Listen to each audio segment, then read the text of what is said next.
Japanese, German, Korean, Indian इस समय market की। फिर ना ये बाद में, पहले तो ऐसी गाड़ी लेंगे नहीं, बाद में पता क्या बोलेंगे, अब ना पहले जैसी गाड़ियां नहीं आती, अब तो गाड़ियां ऐसे हो गई हैं वैसे हो गई है।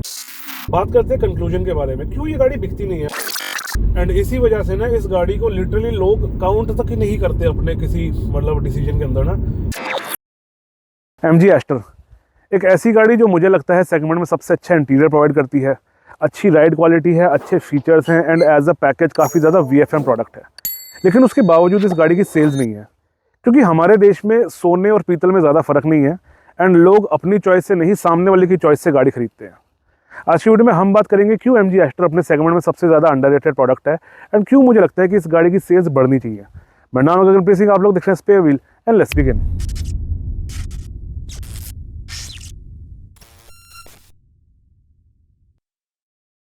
अगर मैं एक्सटीरियर की बात करूं तो you can see MG Astor competition के जैसे वो टॉल लुक्स के लिए एम नहीं करती, लेकिन उसके बावजूद गाड़ी का जो डिज़ाइन है वो रगड या यूटिलिटेरियन महसूस होता है डिफरेंट एंगल से। फ्रंट से you can see these roof rails, then massive windshield जिसके ऊपर आपको वाइपर दिख जाएंगे एंड थैंकफुली वाइपर आपको अंदर से दिखाई नहीं देते टाटा के जैसे। उसके बाद you have this massive bonnet. ये गाड़ी ना इमेजेस में इतनी बड़ी नहीं लगती जितनी ये रियल लाइफ के अंदर फील होती है, बिकॉज ये जो बॉनेट है ना it is like literally massive, बहुत बड़ा बॉनेट है इस गाड़ी का। एंड इसके ऊपर ये आपको क्रीजेस मिल जाते हैं जो थोड़ा सा इसको मैस्कुलिन, थोड़ी सी मैचो लुक देते हैं। बॉनेट के नीचे यू हैव दीज लाइट्स। किसी किसी एंगल से ना ये लाइट थोड़ा थोड़ा BMW वाला वाइब देती है, जहाँ से इस समय मैं देख रहा हूँ ना ये थोड़ा सा बीमर वाली वाइब देती है, लेकिन जैसे आप जहाँ से आप देख रहे हैं वहाँ से आपको ये टिपिकल नॉर्मल हेडलाइट्स लगेंगी। अच्छी चीज़ ये है कि इस गाड़ी के अंदर ना आपको ट्रेडिशनल बड़े हेडलैम्प्स मिलते हैं, जैसे आजकल सभी वो छोटे छोटे जो चिंग लाइट्स हैं उनकी तरफ शिफ्ट हो रहा है मार्केट। इसमें आपको प्रॉपर हेडलैम्प्स मिलते हैं। यू कैन सी इंडिकेटर, ये इंडिकेटर DRL का काम भी करता है। देन दिस वाइट स्ट्रिप जो DRL के साथ में ग्लो करती है लेकिन इंडिकेटर के साथ में ग्लो नहीं करती। उसके नीचे you have this projector and सबसे नीचे आपको यहाँ मिल जाते हैं फॉग लैंप्स। तो ओवरऑल जो सेटअप है वो कंप्लीट सेटअप गाड़ी को मिलता है। फॉग लैंप्स के आजू बाजू आपको ये ब्लैक पियानो इंसर्ट मिल जाते हैं। सेंटर में जो ग्रिल देख रहे हो काफ़ी ज़्यादा शानदार, काफ़ी मैसिव लगती है ये ग्रिल, बट समहाउ जो ग्रिल का डिज़ाइन है ना उसकी वजह से ग्रिल का साइज़ इंटिमिडेटिंग नहीं लगता है। तो मेरे को लगता है जैसे हेक्टर को इन्होंने एक मेकओवर दिया और काफ़ी शानदार ग्रिल दी है, ऐसी ही ग्रिल कंपनी MG एस्टर को भी दे सकती है, जिसकी वजह से इस गाड़ी की प्रेजेंस भी काफ़ी ज़्यादा इंटिमिडेटिंग बन जाए। MG का आपको लोगो मिल जाता है सेंटर में, उसके नीचे आपको मिल जाता है फ्रंट कैमरा। देन नीचे तरफ पे आपके पास एक एयर डैम्प है and then fake skid plate along with these black accents, जिसकी वजह से थोड़ा सा गाड़ी को रगड़ लुक मिलता है। बात करते हैं गाड़ी के साइड्स की। ज़्यादा चीज़ें नहीं है डिस्कस करने वाली, लेकिन विजुअल बल्क को काफ़ी अच्छी तरह से रिड्यूस किया गया है, तो उसकी बात कर लेते हैं एक सेकंड के अंदर। सबसे पहले हेडलैम्प्स, जिनकी बात हम फ्रंट पे कर चुके हैं। साइड पे आपको दिखाई देती है इनकी MG की ब्रांडिंग एंड ये जो क्रिस्टल्स बने हुए हैं हेडलाइट के अंदर, ये साइड से काफ़ी ज़्यादा कूल लगते हैं। देन ये एक शोल्डर लाइन शुरू होती है हेडलैम्प से जो जाती है रेयर हैंडल तक, एंड देन यहाँ से एक दूसरी लाइन शुरू होती है जो जाती है आपके रेयर टेल तक। तो रेयर टेल मतलब एक ही बात हो गई। तो ओवरऑल जो डिज़ाइन है वो काफ़ी ज़्यादा डिसेंट लगता है मुझे। ओवरव्यू में आपको ऑटो फोल्डिंग मिल जाते हैं जिसके ऊपर आपको इंडिकेटर भी मिल जाता है एंड इंडिकेटर के नीचे आपके पास ये 360 कैमरा भी है। देन हैंडल्स के ऊपर आपको क्रोम टच मिल जाता है, प्लस बॉडी कलर हैंडल्स है साइड से। रिक्वेस्ट सेंसर आपको फ्रंट में दोनों तरफ मिल जाता है, बैक पे कोई सेंसर नहीं है। उसके अलावा नीचे एक वेस्ट लाइन है, वेस्ट लाइन के नीचे आपको सिल्वर एक्सेंट मिलता है। देन सबसे नीचे आपको ब्लैक वाली आपको रनिंग बोर्ड आपको मिल जाता है। तो ओवरऑल गाड़ी का अगेन रफ और यूटिलिटेरियन डिज़ाइन कैरी किया गया है। यू कैन सी साइड से रूफ रेल्स भी काफ़ी ज़्यादा शानदार लगते हैं। विंडोज़ गाड़ी के डिसेंट मैसिव है, उनकी बात हम अंदर बैठ के करेंगे। टायर्स की अगर मैं बात करूँ तो 17 इंच की गाड़ी को टायर मिलते हैं। These are diamond cut alloy wheels.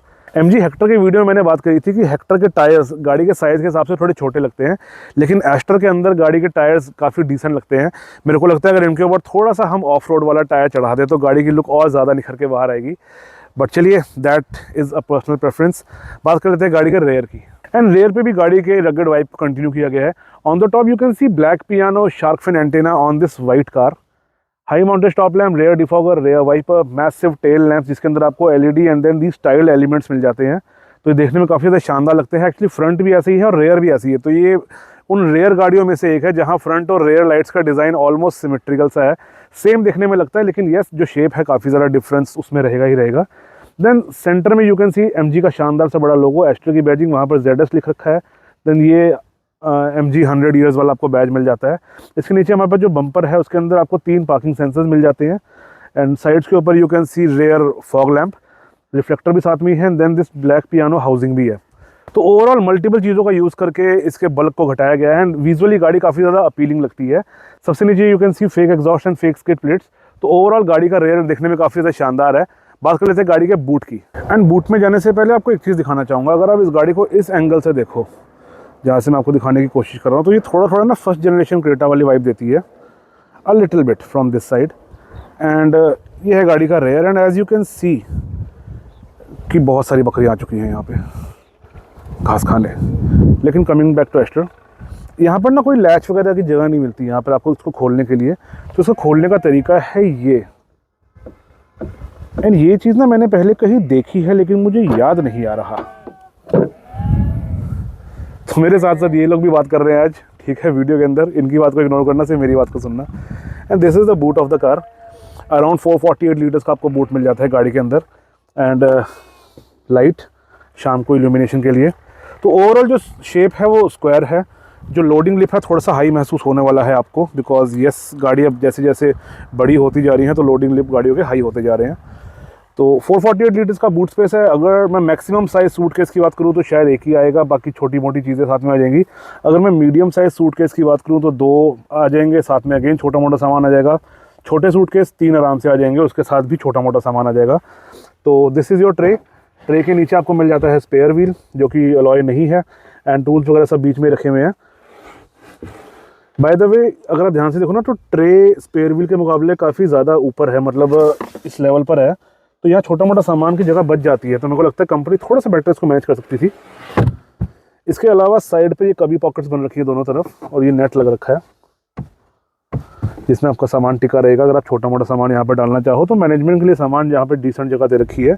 इसके अलावा there is not much to talk about. Boot गाड़ी का काफ़ी ज़्यादा सिंपल है, जो आपको दिख रहा है वही है, इसमें एक्स्ट्रा कुछ है ही नहीं दिखाने वाला, यानी कोई हुक्स वगैरह नहीं है। लेकिन ये जो टायर वगैरह से काफ़ी अच्छी तरीके से इसको कवर किया गया है। क्वालिटी भी काफ़ी ज़्यादा डिसेंट है। काफ़ी समय के बाद ऐसी अच्छी क्वालिटी वाली गाड़ी का वीडियो कर रहे हैं हम। तो दैट्स ऑल द बूट। ये है आपकी पार्सल शेल्फ एंड इसकी क्वालिटी अच्छी है यार। ये प्रेस नहीं हो रही है यहाँ से, किसी किसी गाड़ी में नहीं प्रेस हो जाता है। तो it is actually very nice. इसके अलावा यहाँ से ये हैंग हो रखा है। ये आ गया आपका लिड एंड इस लिड के अंदर, I hope it is clearly visible, यहाँ पर एक कंपार्टमेंट दे रखा है खोलने के लिए, जिसके अंदर से आप बूट को खोल सकते हो। तो अगर कभी आप MG एस्टर गाड़ी के अंदर किडनैप हो जाओ तो आपको पता होना चाहिए कि बूट यहाँ से भी खुल जाता है। इन सब के अलावा एक चीज़ यहाँ पर और है जिसका कोई प्रैक्टिकल पर्पज़ नहीं है, लेकिन एस्थेटिकली चीज़ काफ़ी ज़्यादा अच्छी लगती है। वो है ये फ्लैप। यू कैन सी ये लॉक के लिए यहाँ पे लैच लग रखा है, हुक है जो, एंड ये फ्लैप स्प्रिंग वाला दे रखा है कंपनी ने, जिसकी वजह से ये जो लिप है ये सारा का सारा फ्लैट रहता है। तो इट लुक्स वेरी कूल। कोई प्रैक्टिकल पर्पज़ इसका खास नहीं लगा मुझे, उल्टा इसके अंदर का सामान चला जाएगा तो फंस जाएगा आपका। लेकिन it looks very nice, very much premium. इसकी ज़रूरत नहीं थी लेकिन इफ़ इट इज़ डन अच्छी चीज़ है। तो चलते हैं गाड़ी के इंटीरियर की तरफ। एंड अंदर चलने से पहले डोर के ओपनिंग एंगल की बात कर लेते हैं। तो ओपनिंग एंगल अच्छा खासा है गाड़ी का। एंड ये है ड्राइवर की सीट, जिस पे आपको मिल जाती है इलेक्ट्रिकल एडजस्टमेंट, राइट। तो चलते हैं अपनी सीट की तरफ। एंड अंदर बैठने में किसी तरह की आपको दिक्कत नहीं आएगी, बहुत आराम से आप गाड़ी के अंदर बैठ जाओगे। एंड ये आपको पहला व्यू मिलता है जो कि काफ़ी ज़्यादा शानदार लगता है। तो सीट थोड़ी सी एडजस्ट कर लेता हूँ मैं, लाइक दिस। डोर को करते हैं बंद एंड शानदार आवाज़ सुनना आप इस गाड़ी की। थर्ड बहुत ज़बरदस्त है। पानी की बोतल मेरी हिल रही है, एक बार निकाल के इसको करते हैं दोबारा से। बहुत ज़बरदस्त चीज़ है ये। मैं आपको एक फैक्ट बात बताता हूँ, इस समय किसी भी जर्मन गाड़ी का थर्ड जो इस लेवल के अंदर आती है ना, जिस सेगमेंट में या इस प्राइस पॉइंट में आती है, इतना शानदार नहीं है। भूल जाओ उस चीज़ को। काफ़ी ज़्यादा शानदार है इस गाड़ी का थर्ड, या फिर कह लो जो ओवरऑल जो फील है ना डोर की, वो काफ़ी शानदार है। तो ये है आपका पहला व्यू गाइस, जो आप देखते हो अंदर आते ही। एंड व्यू से पहले बात कर लेते हैं, ये है गाड़ी की चाबी, लॉक, बूट, अनलॉक। पीछे आपको MG का लोगो मिलता है जो कि इसके पीछे कवर हो रखा है, वो एक्रिलिक के अंदर रहता है, तो देखने में काफ़ी कूल है। लेकिन इस चाबी के बारे में आपको एक चीज़ दिखाना चाहूँगा। तो जैसे बाकी कीज़ के अंदर ये चीज़ बाहर निकल जाती है, इसमें कैसा रहता है, यहाँ पे एक बटन दे रखा है जिसको दबा के आप इसको खींचोगे तो ये बाहर नहीं आएगा, ये एक्चुअली खुलता है इस तरीके से, और फिर इसके अंदर से चाबी निकलती है ये। और इस चाबी के ऊपर एक अलग से हैंडल या लीवर दे रखा है इन लोगों ने ऐसे। तो अब इसको ऐसे पकड़ोगे और फिर आप इसको घुमाओगे तो काफ़ी अननेसेसरी लगा मुझे ये कॉम्प्लिकेटेड सा डिज़ाइन, मतलब इसकी ज़रूरत नहीं थी। एंड चाबी यहाँ घुस जाती है इसकी, काफ़ी लूज़ हो जाती है कुछ समय के बाद, तो ये थोड़ा डेंजरस भी है। आई मीन चाबी घुमाना क्वाइट ईजी, लेकिन ये हो गया बंद। This is the key of the car. चलते हैं वापस, एंड वापस आ जाते हैं अपने इस व्यू के ऊपर। तो ये था हमारा डैशबोर्ड। बाय द वे जो सेंटर कंसोल है ना, वो थोड़ा सा ड्राइवर की तरफ मुड़ा हुआ है। एकदम से ये चीज़ रियलाइज़ नहीं होती आपको अंदर बैठने के बाद, या बाकी पैसेंजर्स को एकदम से फील नहीं होगा, लेकिन छोटे छोटे एलिमेंट्स है जहाँ से आपको ये चीज़ पता चल जाएगी। थोड़ी देर में उसकी बात करेंगे। स्टीयरिंग की बात कर लेते हैं। आपको एक फ्लैट बॉटम स्टीयरिंग व्हील मिलता है, तो इट लुक्स क्वाइट कूल। लेकिन इसका जो फ्लैट बॉटम वाला पार्ट है ना, वो काफ़ी ज़्यादा अपेरेंट नहीं है। जैसे किसी किसी गाड़ी के अंदर ना ये फ्लैट बॉटम वाली चीज़ थोड़ी यहाँ से शुरू हो जाती है, तो थोड़ा ज़्यादा फ्लैट महसूस होता है। वो ये बहुत ज़्यादा फ्लैट लगता नहीं है अनटिल एंड अनलेस आप इसको ध्यान से थोड़ा पकड़ो, अदरवाइज ना ये ऑलमोस्ट गोल वाली वाइब दे देता है। But it is very nice. इसमें मल्टीपल एलिमेंट्स का यूज़ किया गया है। ये क्रोम का रिंग, क्रोम का logo, then this black piano, then this silver accent. तो overall it looks quite cool. उसके अलावा जो ओवरऑल शेप है स्टीयरिंग की, वो भी काफ़ी ज़्यादा अच्छी है, क्योंकि ये जो ग्रूव्स वगैरह बन रखे हैं ना पकड़ने के लिए, तो ये पकड़ के चलाने में सही लगता है, स्टीयरिंग होल्ड करने में सही है। बटन्स आपको ये डल ब्लैक या मैट ब्लैक वाले मिल जाते हैं। अगेन नाइस टच, एंड ये जो क्रोम का टच छोटा सा दे रखा है ना, थिन लाइन, ये भी काफ़ी ज़्यादा शानदार लगती है। ओवरऑल जो बटन की क्वालिटी है ना यार, वो भी काफ़ी ज़्यादा अच्छी है। राइट, तो लेफ्ट साइड पे आपको मीडिया के कंट्रोल्स मिल जाते हैं, राइट साइड पे आपको कंट्रोल्स मिल जाते हैं for the screen, and then this button, ये जो स्टार आपको दिख रहा है ना, स्टार की हम थोड़ी देर के अंदर बात करेंगे। अगर मैं स्टीयरिंग के एडजस्टमेंट की बात करूँ तो ये ऊपर नीचे होता है, थोड़ा सा ये हैवी लगता है मुझे, बट अदर दैन दैट कोई दिक्कत नहीं है। इसके अंदर टेलीस्कोपिक वाला फीचर नहीं है, अंदर बाहर नहीं होता। इसके पीछे अगर मैं स्टॉक्स की बात करूँ तो राइट साइड के ऊपर मुझे मिल जाता है वाइपर वाला स्टॉक, यानी यूरोपियन गाड़ियों वाला टच है इसके अंदर, बिकॉज अपने आपको MG ब्रिटिश ब्रांड बताता है।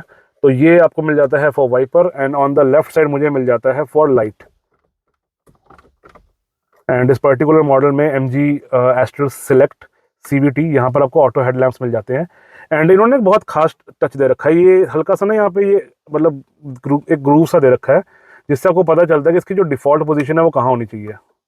एंड उस ग्रूव के अलावा इन्होंने एरो भी बना रखे हैं जिसकी ज़रूरत नहीं थी। तो ओवरऑल मुझे ये सही लगा। मुझे एक्चुअली वो वाले स्टॉक सही लगते हैं जहाँ पर ऑटो को डिफ़ॉल्ट माना जाता है, ऑफ को नहीं। कुछ गाड़ियों में मैंने देखा है वो ऑटो को फर्स्ट पोजीशन मानते हैं और ऑफ को डिफ़ॉल्ट मानते हैं। भाई अगर मेरी गाड़ी में ऑटो है, मैं ऑफ पे रखूँगी कि उसको मैं ऑटो यूज़ करूँगा ना फिर। एंड इसके अलावा एक स्टॉक हमारे पास इस गाड़ी के अंदर और है जो यहाँ छुपा रहता है, ये है क्रूज़ कंट्रोल के लिए। तो ये इसका एक स्टैंडर्ड सा पोजीशन है, यहाँ पर ये कम्प्लीटली ऑफ हो जाता है एंड वापस स्टैंडर्ड पोजीशन में आ गया। अगर इसको मैं आगे पुल करता हूँ तो ये ऑन हो जाता है, तो इसको हम चलाते समय देखेंगे। प्लस ऑन होने के बाद इसको सेट के लिए यहाँ से बटन मुझे दे रखा है, जैसे मैं इसको दबाऊंगा तो ये सेट हो जाएगा। तो इसकी बात करेंगे चलाते समय। बट ओवरऑल ये स्टॉक ना स्टार्टिंग में तो आपको लगेगा थोड़ा सा यूज़ करने में अजीब, बट चलाते समय देखेंगे कितनी जल्दी इसकी आदत पड़ती है, बिकॉज क्रूज़ कंट्रोल का बटन आपने बार बार तो दबाना नहीं होता, तो that remains to be seen. इसके पीछे हमारे पास आ जाता है instrument cluster, and instrument cluster को चलाने के लिए मुझे दबाना पड़ेगा ये स्टार्ट का बटन।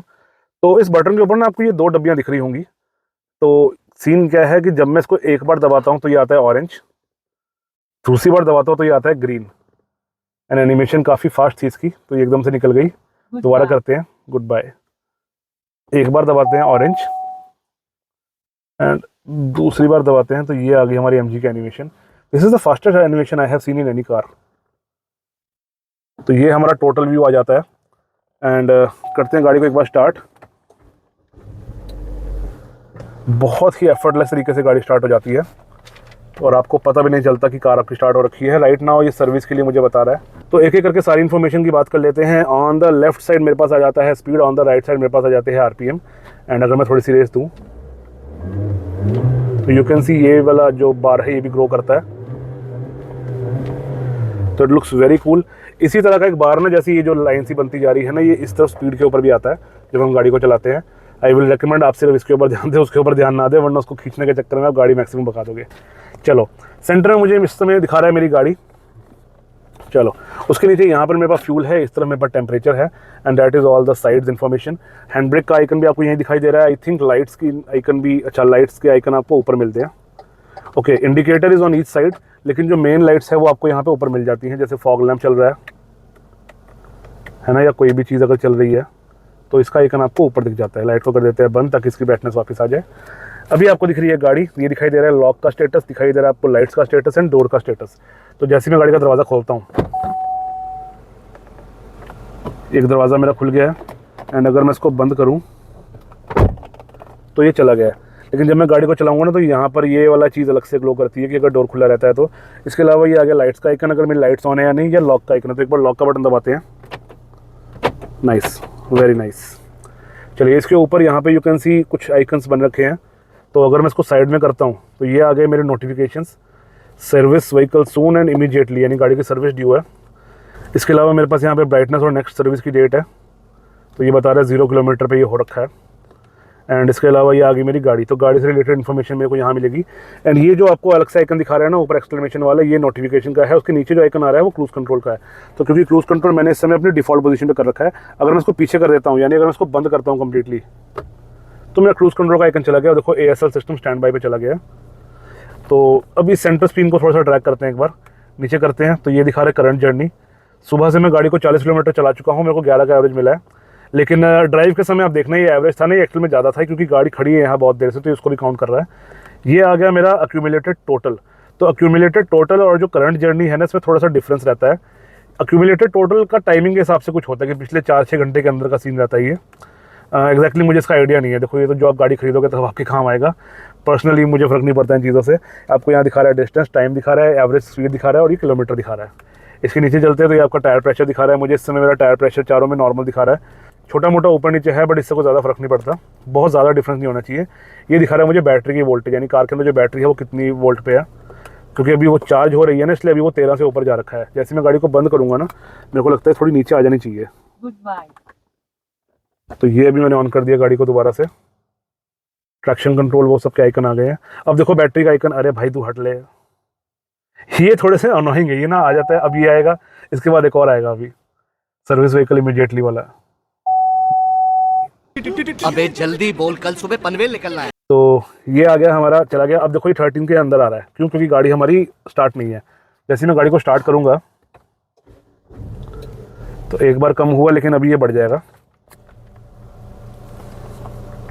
एक बार रेस देके देखूं क्या इसको, ये अपने आप वेट करूं।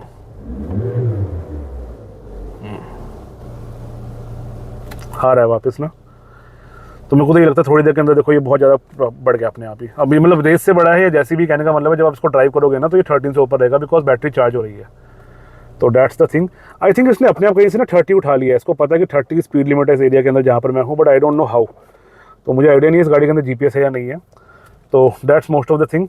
ये गाड़ी अब तक कवर कर चुकी है 10,500 किलोमीटर। एंड यहाँ पर मुझे सीट बेल्ट का आइकन दिखा रहा है, 409 की मेरी रेंज बता रहा है इस समय। P के ऊपर हमारी गाड़ी है। अभी जो सीट बेल्ट का आइकन दिखा रहा है फिलहाल तो ये मेरा दिखा रहा है, लेकिन यहाँ पर ना अलग से 3 सीट बेल्ट के आइकन दिखाता है पिछली सीटों के भी। तो that is also smart touch. Right now क्यों नहीं दिखा रहा है? बिकॉज पीछे सीट बेल्ट लग रखी है, जिसकी बात हम रेयर पे बैठ के करेंगे। तो ये था हमारा इंस्ट्रूमेंट क्लस्टर। इसके बाद बात कर लेते हैं ड्राइवर साइड की।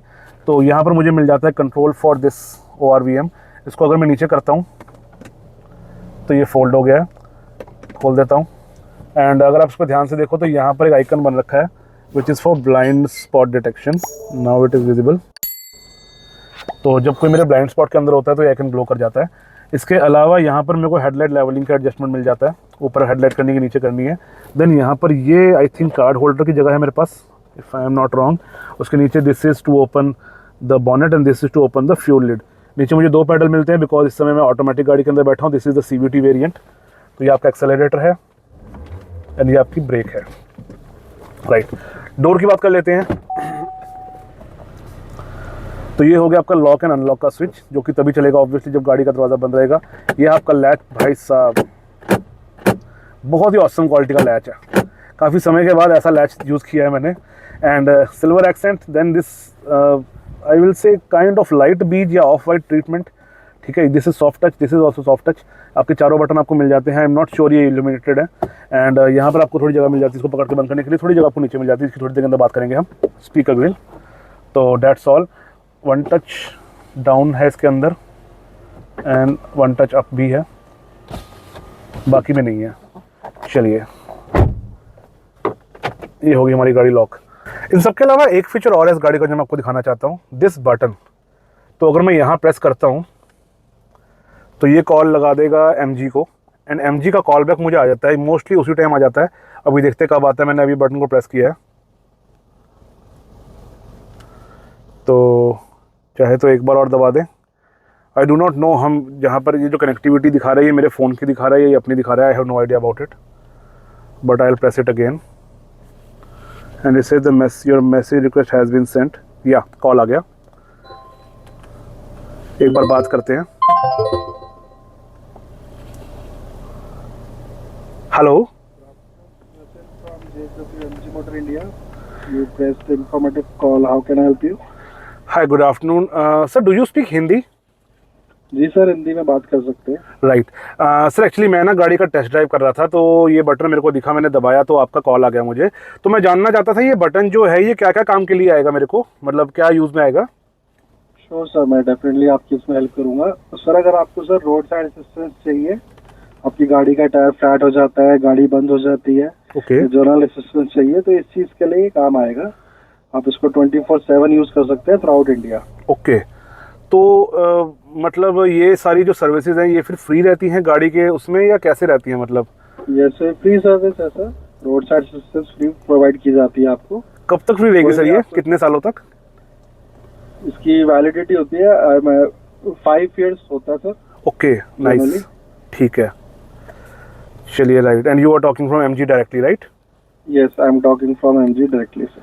चलिए ठीक है, बहुत बहुत शुक्रिया सर, एंड सॉरी आपका अनमोल समय लिया मैंने। No problem sir. Thank you. और कोई जानकारी जानना चाहते हैं? नहीं सर, बस शुक्रिया। Thank you for your time in JSW MG Motor India. Please take care. Thank you, bye bye. And ये था आपका RSA वाला बटन। जब भी आप इस बटन को दबाओगे तो आपको MG से ही कॉल बैक आ जाएगा, एंड देन आप अपनी दिक्कत वाली सिचुएशन से इजीली बाहर निकल सकते हो।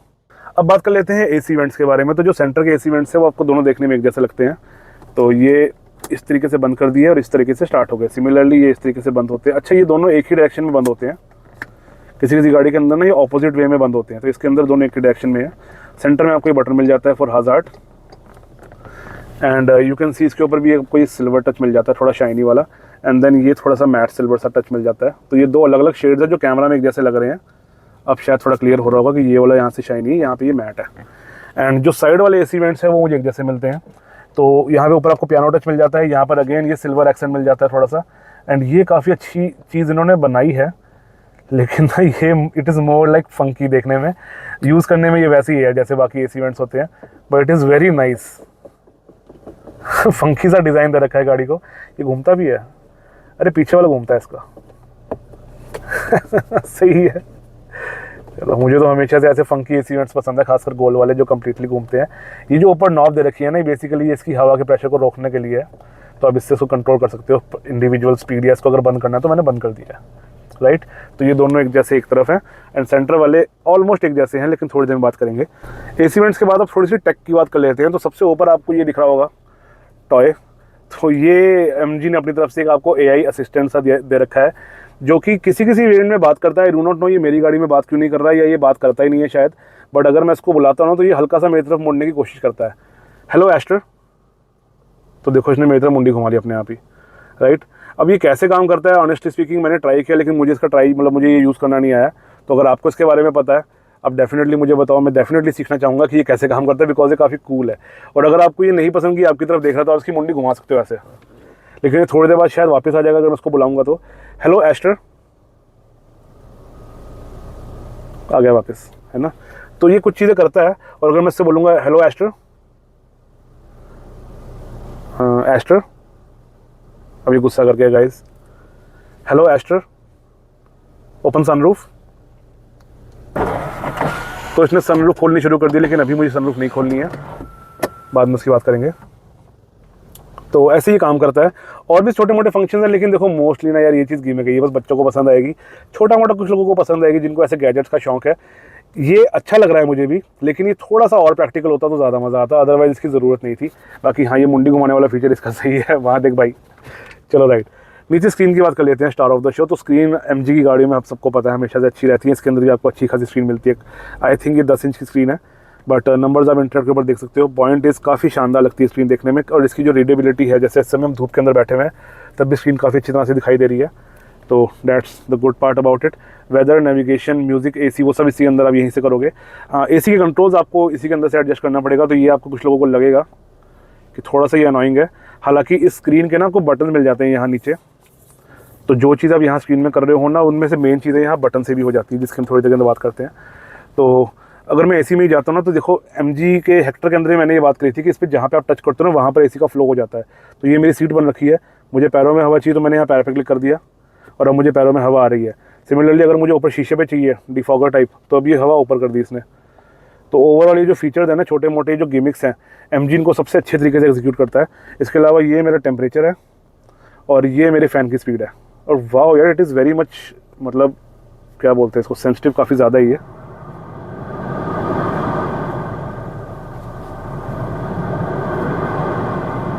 चलो nice, it is very nice. Screen की जो फ्लूइडिटी है ना यार, ये काफ़ी ज़्यादा अच्छी है, लेकिन इसमें ना कुछ है नहीं करने को, ऐसे स्वाइप वगैरह करने को। अदरवाइज़ जो स्क्रीन की क्वालिटी है वो काफ़ी ज़्यादा अच्छी है। यहाँ से मेरा टेम्परेचर वगैरह चेंज हो जाता है। कैसे करना है इसको? ओके, टच करके ही है इसको, स्वाइप नहीं करना है, टच करना है। एंड ये मेरा फ़ैन की स्पीड आ गई। यहाँ से मैं एसी को ऑफ़ कर सकता हूँ एंड दोबारा मैं एसी को आई थिंक ऑन भी यहीं से करूँगा। येस। सो ओवरऑल जो यूजेबिलिटी है स्क्रीन की काफ़ी ज़्यादा अच्छी है। This is the button for astro. Open sunroof,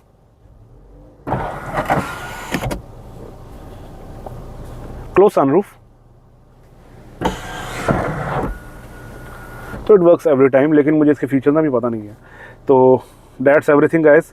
इसके अलावा एक बार मोर पे देखते हैं क्या क्या चीज़ें हैं। तो व्हीकल सेटिंग्स में चलते हैं। तो लैंप, सबसे पहले तो फॉलो मी होम का ऑप्शन है यहाँ पे। टायर का जो प्रेशर है वो आप किस में देखना चाहते हो, यूनिट वगैरह। EPS, ओ नाइस, यहाँ पर आपको ये स्टीयरिंग मोड्स मिल जाते हैं। अर्बन के अंदर it is very light and dynamic के अंदर इट बिकम्स हैवी, और जो नॉर्मल है वो मीडियम सा लगेगा आपको। तो I will use dynamic now. चलिए, इसके अलावा बात कर लेते हैं रेयर ड्राइविंग असिस्ट। तो ये चीज़ें हैं रेयर ड्राइविंग असिस्ट, यानी जैसे जो पीछे से कोई गाड़ी आ रही है, आपको जो इंडिकेशंस मिल रहे हैं, आपको वो चाहिए कि नहीं चाहिए, ये उसके बारे में है। पर्सनली आई विल से इसको ऑन रख लो, लेकिन अगर आपको लग रहा है कि आप किसी ट्रैफिक वाले एरिया के अंदर जहाँ गाड़ी बार बार बीप बीप कर रही है, तो आप यहाँ से होम पे मोर व्हीकल सेटिंग में रेयर ड्राइव असिस्ट के अंदर जाके इनको ऑफ कर सकते हो। तो जैसे आप एक को ऑफ करोगे सब कुछ ऑफ हो जाएगा, राइट। इसके अलावा एस्टर के अंदर क्या है, तो एस्टर में आपको मिल जाते हैं फेसेस। इसके ये जो आपको आंखें दिख रही हैं अभी, ये ऐसे रिस्पॉन्ड करता है नहीं। एस्टर, हे एस्टर, हेलो एस्टर। अब ज़्यादा मुंडी घुमा ली इसने, मुझे भूल जाता है इसका ना फ्रेज क्या है, पर बाहर चलते हैं यहाँ से। तो ये एस्टर की ना आप शक्लें बदल सकते हो, जैसे ये जो डिफ़ॉल्ट है वो ऐसी है, उसमें ये एनिमेशन करेगा ये। इसके अलावा ये आगे साइबर, तो साइबर के अंदर ना इसकी हरी आंखें बन जाती हैं। It is not visible at the moment because धूप काफ़ी ज़्यादा है, बट कुछ कुछ ऐसी यहाँ पे आपको दिख रहा होगा। इसके अलावा क्रिसमस भी है हमारे पास, और इसने लिटरली क्रिसमस वाली शक्ल बना दी है, ये मूछे बना रखी है इसने सेंटा क्लॉज जैसी। देन इसके अलावा हमारे पास यहाँ पे आ जाता है कलरफुल। तो कलरफुल के अंदर ये अलग अलग चीज़ें यूज़ करता है। एंड उसके अलावा MG 100 ईयर्स भी है। एंड MG 100 के अंदर ना यहाँ पे एक झंडा आ गया, ऐसा झंडा ब्रिटिश का। तो इट इज़ कूल। और इन्होंने ना एक और चीज़ कर रखी है, अगर ये देखो, अगर मैं इमोट्स पे क्लिक करता हूँ तो यहाँ देखो जनरल रेयर एपिक लेजेंड, जैसे PUBG खेल रहे हो आप और आपको कोई वेपन या स्किन मिल रही है ना, इन्होंने उसको वैसे बना रखा है। तो कंपनी ने ट्राई कर रखा है कि इसको मैं मैक्सिमम कैसे अपीलिंग बनाऊँ लोगों के लिए। समहाउ लोग इन चीज़ों को लेना नहीं चाहते। एस्टर पे चलते, सबसे अच्छा मुझे लगा क्रिसमस वाला, तो हम लगाएंगे क्रिसमस। एंड ये इसकी ब्राइटनेस है, जो कि लिटरली मुझे मैक्सिमम होने के बाद भी काफ़ी कम लग रहा है। It should be more bright. ऐसी स्क्रीन होनी चाहिए इसके अंदर भी। वॉइस सेटिंग्स, तो हेलो एस्टर चलेगा या नहीं, welcome message, random, good bye message. अच्छा, जब हम गाड़ी को बंद करते हैं तो ये हमें बाय बाय बोलता है, गुड बाय, ऐसे वाला, राइट। इसके अलावा टायर प्रेशर का अलार्म देगा हमको, लो बैटरी का, बाकी सारी जो भी चीज़ें हैं उसके बारे में हमें ये बताता रहेगा। तो ये हो गया सब कुछ। इसके अलावा यहाँ पर हमारे पास 360 का बटन भी है। तो ये है हमारा 360 कैमरा, जो कि क्वालिटी उतनी शानदार नहीं है जितनी हो सकती थी। एंड देन यहाँ पे मैं क्लिक करूँगा तो वो आ जाएगा। ओवरऑल जो क्वालिटी है ना, मतलब ये लिटरली मुझे ऐसे देख के लग रहा है जैसे मैं कोई 20 साल पुरानी वीडियो गेम देख रहा हूँ, NFS। तो ये एक ऐसी चीज़ है जो मुझे लगा जिसको MG को इम्प्रूव करना चाहिए। अदर दैन डैट ये यूज़फुल ज़रूर है, कहीं अगर मैं रात को गाड़ी घुसा रहा हूँ किसी टाइट स्पेस के अंदर तो ये काम ज़रूर आता है, लेकिन जो ओवरऑल क्वालिटी है ना वो थोड़ी सी लैग करती है ये गाड़ी। सेटिंग्स के अंदर क्या है हमारे पास, ओके बस ठीक है। ये आपका हो गया डे टाइम वगैरह, tuning assistant display, I don't know exactly what is this. ये आपकी लाइंस आ जाती हैं कि आपको कौन सी लाइन चाहिए, डायनामिक लाइन चाहिए या सिंपल स्ट्रेट लाइन चाहिए या दोनों चाहिए। तो दोनों ही रखनी चाहिए हमेशा।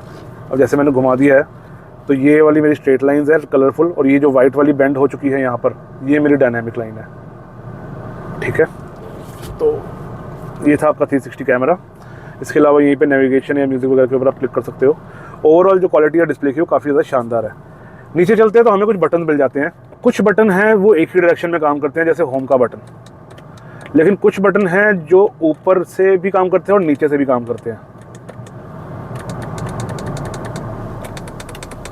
तो ये मुझे काफ़ी अच्छा लगा, लेकिन अगर सभी बटन ऊपर नीचे काम करते, कंपनी अगर कुछ ऐसा सोच पाती कि यहाँ पर क्या लगाया जाए तो वो अच्छा लगता। अब जैसे ये ऑन ऑफ का बटन है, ये ग्लो कर रहा है, तो ये एसी के लिए है। अगर इसको मैं दबाता हूँ ये ऑन हो जाता है, लेकिन अगर मैं इसको दबाऊंगा ये ऑफ नहीं होगा। ये ऑफ करने के लिए ना होल्ड करना पड़ता है। अब ये ऑफ हो गया। अब ऑन एक बार में नहीं हुआ, आई थिंक ऑन भी होल्ड करके होगा ये। ठीक है, ये मुझे थोड़ा सा वियर्ड लगा, लेकिन अगर मैं इसको एक बार ऑफ करूँ, let's turn it of, of हो गया। एक बार फैन से ऑन करने की कोशिश करते हैं। तो जैसे मैंने फ़ैन को एक बार दबाया ये ऑन हो गया, लेकिन अगर मैं इसको ऐसे एक बार दबाऊंगा तो ये ऑन नहीं होगा। तो this is a weird thing. इसके अलावा ये जो फॉगर के बटन है, सॉरी डिफॉगर के फ्रंट एंड रेयर, ये नीचे से नहीं चलते, ये सिर्फ ऊपर से ही प्रेस होते हैं। एंड देन जो टेम्परेचर है वो ऊपर नीचे दोनों तरफ होता है। तो दैट्स द बटन्स। इसके अलावा बात कर लेते हैं, यहाँ आ जाता है मेरे पास 2 USB पॉइंट्स। ठीक है, एक है USB सिंपल चार्जिंग के लिए, दूसरा दे रखा है मुझे एंड्रॉयड ऑटो वगैरह के लिए। तो अगर इसको मैं यहाँ दबाऊंगा तो मेरा एंड्रॉयड ऑटो एक्टिवेट हो जाएगा। इस गाड़ी में आपको वायर्ड एंड्रॉयड ऑटो मिलता है। ओके, सो ये आ गया मेरा एंड्रॉयड ऑटो, राइट। एंड बाकी सारी चीज़ें, मैप्स वगैरह सब इसी के अंदर है, प्लस बाकी सारी ऐप जो मैं यूज़ करना चाहता हूँ। ये कैसे चल रहा है, तो ऊपर थोड़ा सा ये ग्लिची चल रहा है स्क्रीन में, otherwise it works fine. And इसके अलावा यहाँ पर मुझे 12 वोल्ट सॉकेट मिल जाता है अगर मैं अपना स्पेशल चार्जर यहाँ लगाना चाहूँ तो डेट्स इट। उसके पीछे मेरे पास आ जाती है शानदार गियर नॉब। काफ़ी अच्छी क्वालिटी है इस गियर नॉब की। ये सारा का सारा लेदर है, यहाँ पर आपको हल्का सा ये मेटल टच मिल जाता है। एंड इसके आगे यहाँ पर ये वो बटन दे रखा है जो इसको लॉक अनलॉक करने के लिए। तो सबसे पहले हमारे पास पार्किंग, जो रेगुलर लेआउट होता है किसी भी ऑटोमेटिक गाड़ी का, parking, reverse, neutral and then drive या स्पोर्ट्स। तो ये आ गया हमारा रिवर्स पे, ये आ गया हमारा न्यूट्रल पे, ये ड्राइव। स्पोर्ट्स के अंदर जब मैं करता हूँ तो ये आगे पीछे भी होता है। राइट नाउ मैंने पार्किंग ब्रेक लगा रखी है और मेन ब्रेक दबा रखी है। तो अपनी गाड़ी में अगर आपने पंगा लेना है ना किसी शोरूम के अंदर जाके, तो भाई ब्रेक दबा कर ही लेना, अदरवाइज मत करना ऐसे। ठीक है जी, ये हो गया हमारा गियर लीवर। चलाते समय बात करेंगे, काफ़ी ज़्यादा अच्छी क्वालिटी की है वैसे ये। उसके पीछे मेरे पास 2 बटन आ जाते हैं। दिस इज़ वो इलेक्ट्रॉनिक पार्किंग ब्रेक। अगर मैं ब्रेक दबाता हूँ, इसको प्रेस करूँगा तो ये मेरी ब्रेक उतर गई, खींचूंगा तो मेरी ब्रेक लग गई। This is for automatic start stop. उसके पीछे हमारे पास आ जाते हैं cup holders and then this armrest. Sliding नहीं है ये, इसके अंदर मुझे थोड़ी सी जगह मिल जाती है। एंड ठीक है, बेसिक सी जगह है, बहुत ज़्यादा डीप नहीं है बट ओके है। Cup holders, and cup holders के अंदर ना you can see these things, bottles को पकड़ने वाले यहाँ बन रखे हैं ग्रूव्स। सबसे अच्छी चीज़ मुझे क्या लगी कि ये प्लास्टिक वाले हैं। जो रबड़ वाले होते हैं ना यार, वो कुछ ज़्यादा ही अड़ते हैं। तो वो ना जब आप बॉटल को बाहर निकालो ना, वो उसको खींच के रखते हैं, थोड़ा सा ना रोकते हैं। ये क्या करते हैं, ये आपकी बॉटल को सीधा रखते हैं। ये ना उनको होल्ड नहीं करेंगे बहुत ज़्यादा, लेकिन आपकी बॉटल को सीधा रखेंगे कि वो गिरे ना टेढ़ी मेढ़ी होके। I personally prefer this over those रबड़ थिंग्स। तो ये हमारे कप होल्डर्स हो गई। यहाँ हमें थोड़ी सी मोबाइल रखने की जगह मिल जाती है फ्रंट पे, जहाँ पे इसमें मैंने अपना मोबाइल रख रखा है। एंड हाइयर वेरिएंट्स के अंदर हमें यहाँ पे वायरलेस चार्जर भी मिल जाता है। इसके अलावा डोर पॉकेट्स के ऊपर मेरे पास एक बॉटल होल्डर है, थोड़ी बहुत जगह सामान रखने की यहाँ पीछे भी है। हैंडल में भी मैं अपना थोड़ा बहुत सामान डाल सकता हूँ। ग्लो बॉक्स की बात कर लेते हैं। तो ग्लो बॉक्स की क्वालिटी जो है ओवरऑल, ये जो चीज़ है ये काफ़ी ज़्यादा शानदार है। एंड थोड़ा सा ये हैवी भी महसूस होता है, लेकिन साइज़ ग्लो बॉक्स का बहुत ज़्यादा नहीं है, तो डैट इज़ समथिंग। एंड इस ग्लो बॉक्स के अंदर से ही आप पैसेंजर का जो एयर बैग है उसको ऑन ऑफ कर सकते हैं। तो यहाँ पर उन्होंने अंदर कंट्रोल दे रखा है, जैसे किसी गाड़ी में बाहर मिलता है। तो ये हो गया आपका ग्लो बॉक्स। बात कर लेते हैं गाड़ी के सीट्स की। तो seats of the car are very शानदार, सही बन गई राइम। तो थाई सपोर्ट काफ़ी ज़्यादा अच्छी है, लंबर सपोर्ट भी गाड़ी काफ़ी ज़्यादा डिसेंट है। हेडरेस्ट भी गाड़ी में आपको रिमूवेबल मिलता है। एंड लुक एट दिस बोल्स्टरिंग, जो बोल्स्टरिंग की क्वालिटी है वो कितनी शानदार है यार।